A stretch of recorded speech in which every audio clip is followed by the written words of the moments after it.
السلام عليكم. لا تنسوا الاعجاب بالفيديو والاشتراك في القناة تشجيعا لنا لنستمر بنشر المزيد إن شاء الله. حصل نادي التعاون السعودي لكرة القدم على الضوء الأخضر للتعاقد مع لاعب الدولي المغربي عبد الرزاق حمد الله في الانتقالات الصيفية الحالية. وكان حمد الله استقر على الرحيل من الاتحاد بسبب عدم تأقلمه مع الفرنسي كريم بنزيما. كشفت تقارير صحفية عن رحيل الدولي المغربي رومان سايس قائد خط دفاع فريق الشباب خلال فترة الانتقالات الصيفية المقبلة. الشباب لم يتوصل لاتفاق رسمي مع السد لضم سايس بعدما قضى الموسم الماضي معاراً من الفريق القطري. يستهدف فريق الأهلي السعودي التعاقد مع الدولي المغربي نايف أكرد المحترف في صفوف ويست هام يونايتد الإنجليزي خلال فترة الانتقالات الصيفية الحالية. وأكد موقع وين استناداً إلى مصادره الخاصة أن أكرد تلقى عرضاً مغرياً من أجل الانتقال إلى دوري روشن السعودي وبالتحديد إلى نادي الأهلي. كشفت تقارير صحفية عن دخول مسؤولو نادي الجزيرة الإماراتي في مفاوضات قوية مع المغربي حسين عموتة مدرب منتخب الأردن السابق من أجل التعاقد معه خلال الفترة المقبلة.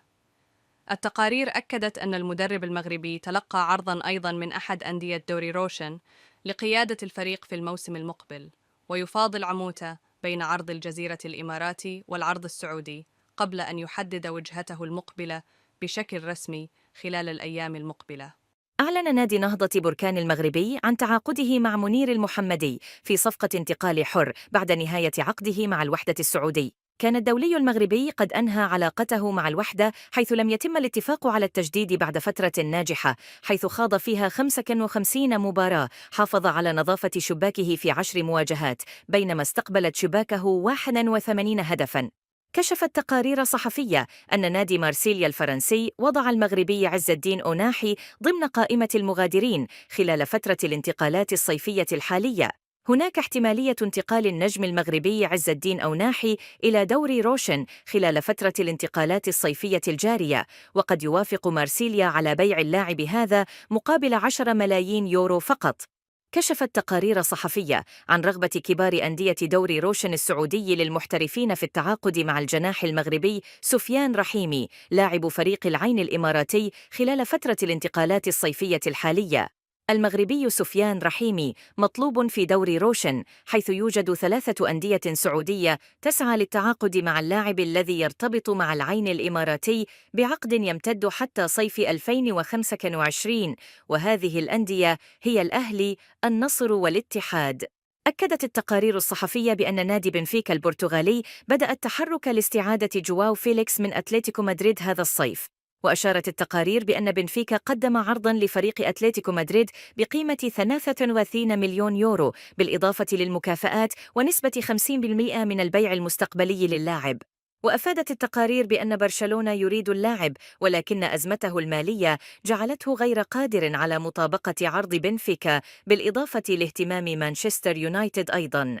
أكدت تقارير صحفية أن فيرلاند ميندي ظهير أيسر ريال مدريد يقترب من الاستمرار مع النادي وتمديد تعاقده بقرار من كارلو أنشيلوتي المدير الفني.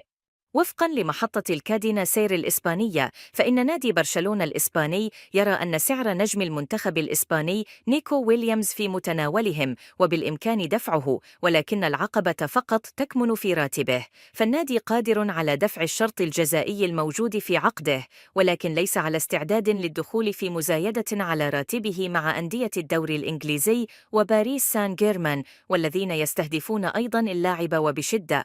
كشفت صحيفة الرياضية السعودية أن نادي الخلود الصاعد حديثاً إلى دوري روشن السعودي قد دخل في مفاوضات مباشرة مع اللاعب المصري محمد النني نجم أرسنال الإنجليزي السابق للتعاقد معه في الموسم الجديد.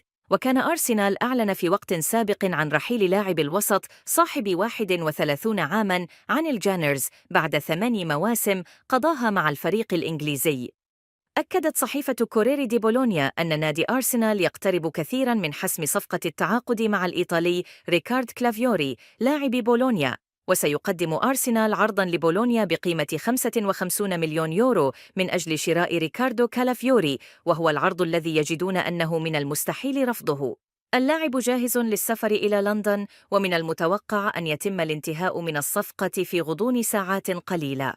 قال فابيان رويز لاعب منتخب إسبانيا أن زميله لامين يامال يشبه إلى حد كبير في أدائه البرازيلي نيمار جونيور، وقال: أعتقد أن لامين ونيمار يشتركان في الجرأة والحيوية، فكلاهما يمتلكان سرعة كبيرة بالكرة ويكونان أسرع عندما يقودان الكرة مقارنة بدونها، وهما متشابهان إلى حد ما، على الرغم من أنني أعتقد أن لامين يميل إلى اللعب كجناح بينما نيمار يحب الدخول إلى الوسط والتعاون مع زملائه، لكنهما يشتركان في العديد من الصفات، لأن لامين يقوم بأشياء في عمر 16 عاماً مشابهة لما كان يفعله نيمار في نفس السن.